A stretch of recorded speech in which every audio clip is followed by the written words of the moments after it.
हरियो प्याज, मासु, धनियाँ अनि काटेको प्याज हालेर एउटा भाँडामा राख्ने र भाँडामा राखिसकेपछि हामीले लसुन र अदुवा केलाएर रेडी गर्नुपर्छ। लसुन र अदुवा केलाइसकेपछि मिक्सरको डब्बामा हालेर यसलाई ग्राइन्ड गरेर रेडी गर्छौँ र एउटा ससपेनमा यसलाई झान्नको लागि हामीले तेल युज गर्छौँ। अब तेल तातिसकेपछि हामीले तेल नगनाओस् भनेर हल्का नुन हाल्छौँ। नुन हालिसकेपछि अघि पिनेको हामीले अदुवा र लसुनलाई एकछिन मजाले रातो हुन्जेलसम्म हामीले भुट्नुपर्छ। भुटिसकेपछि अघि चप गरेको ठाउँमा मसलाहरू सबै हाल्ने, नुन, टेस्टिङ पाउडर, व्हाइट पेपर स्वाद अनुसार हाल्नुपर्ने छ। त्यसपछि मोमो मसला, धेरै मसला हालेको पनि राम्रो हुने छैन। त्यसपछि हल्का गरम मसला पनि हालिदिने।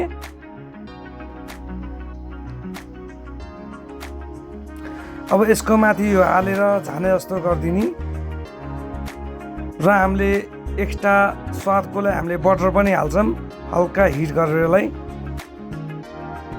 बटर छैन भने हामीले घिउ पनि हाल्न पायो।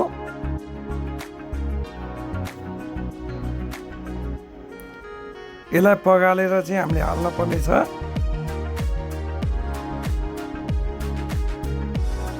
यसलाई अब यो हालिदिइसकेपछि मजाले अब एकछिन सेलाओस्।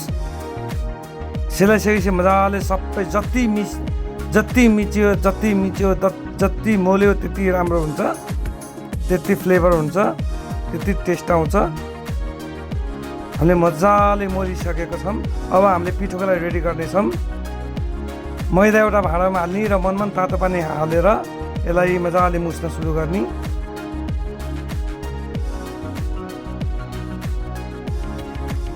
हामीले पिठो मजाले मनमन तातोमा मुसिरहेको छौँ। यसलाई मजाले सारो डो बनाएर मजाले मुसिरहनुपर्छ। मुसिसकेपछि अब हामीले यसलाई एकछिन रेस्ट गरिदिन्छौँ कपडाले छोपेर। अब हामीले अचार बनाउँछौँ।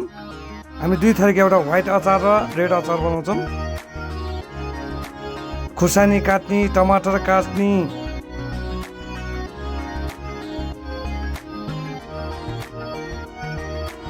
मसिनो बनाएर काटेको छौँ।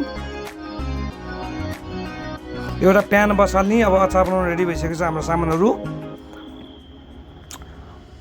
प्यानमा तेल हाल्यौँ हामीले। तेल हालेपछि अघि चप गरेको दुई खुर्सानी हाल्ने र अदुवा लसुन पनि हालेर मजाले एकछिन भुट्ने। सुक्खा खुर्सानी पनि हाल्नु पर्यो टेस्टको लागि। अब एकछिन यसलाई भुटिसकेपछि हामीले अब अलिअलि रातो हुन थाल्यो। रातो भइसकेपछि अब हामीले टमाटर हाल्छौँ।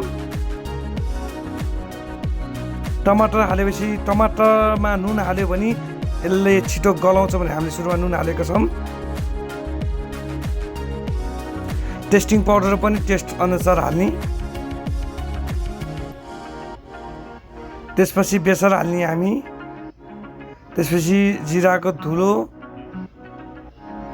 धनियाँको धुलो, गरम मसला अलिकति हाल्ने। अनि त्यसपछि हल्का कश्मिरी मिर्च यो हालेर मजाले पकाउने। पकाइसकेपछि यसमा हामीले बदाम हाल्छौँ। बदाम हालिसकेपछि हामीले तिल पनि हाल्छौँ। यसमा सेतो तिल हाल्छौँ हामी। हल्का तिल हालेर यसलाई मजाले पकाउँछौँ। यो तिल र बदाम चाहिँ भुटिसकेको हुनुपर्छ। यहीँ भुटेर राखेको थियौँ हामीले।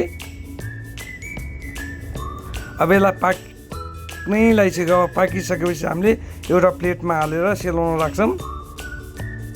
हल्का पानी हालेर पनि पकाइरहेको छौँ यसलाई हामीले नपाकेको कारणले। मजाले त्यो देखेको टमाटरलाई थिच्नु पर्यो मजाले। अब यसपछि हामीले एउटा भाँडोमा सेलाउनको लागि राख्छौँ। हामीलाई जति छिटो चाहियो त्यही हिसाबले चाहिँ ठाउँमा हाल्नु पर्यो, प्लेटमा हाल्नु पर्यो। हामीलाई छिटो चाहिएको कारणले चाहिँ हामीले पातलो प्लेटमा हालेछौँ। यसको माथि अब धनिया हाल्छौँ। अनि चप गरेको ओनियन पनि, चप गरेको हामीले लसुन पनि हाल्छौँ।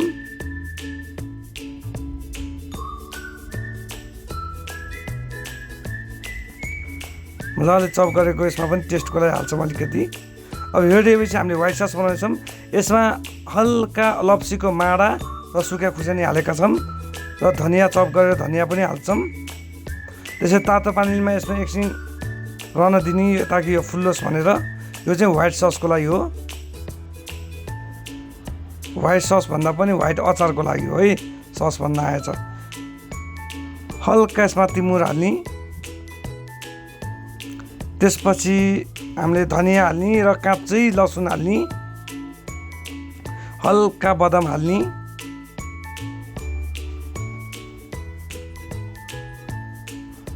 अनि यसमा तिल पनि हाल्नुपर्छ हामीले।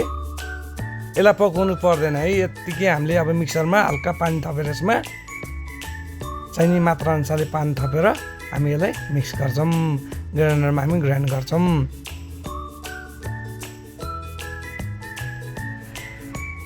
अब यसलाई मिक्सरमा पिनिसकेपछि हाम्रो अचार रेडी हुन्छ।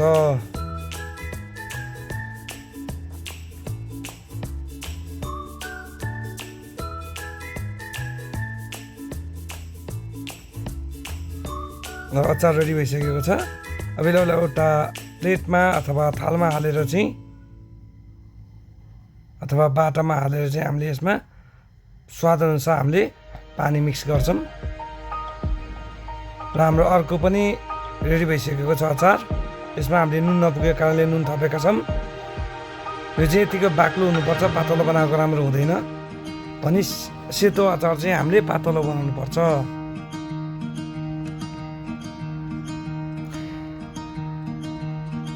हाम्रो अचार अलि बढी पिरो भएको कारणले हामीले यसमा कागती हालेका छौँ।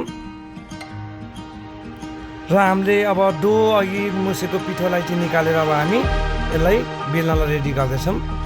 यसलाई आफूलाई कुन हिसाबले सजिलो लाग्छ त्यही हिसाबले गर्नु पर्यो। हामी चाहिँ यसलाई कटिङ गरेर बनाउँदैछौँ। एकै नासको साइज बनाएको यो भने धेरै राम्रो हुन्छ।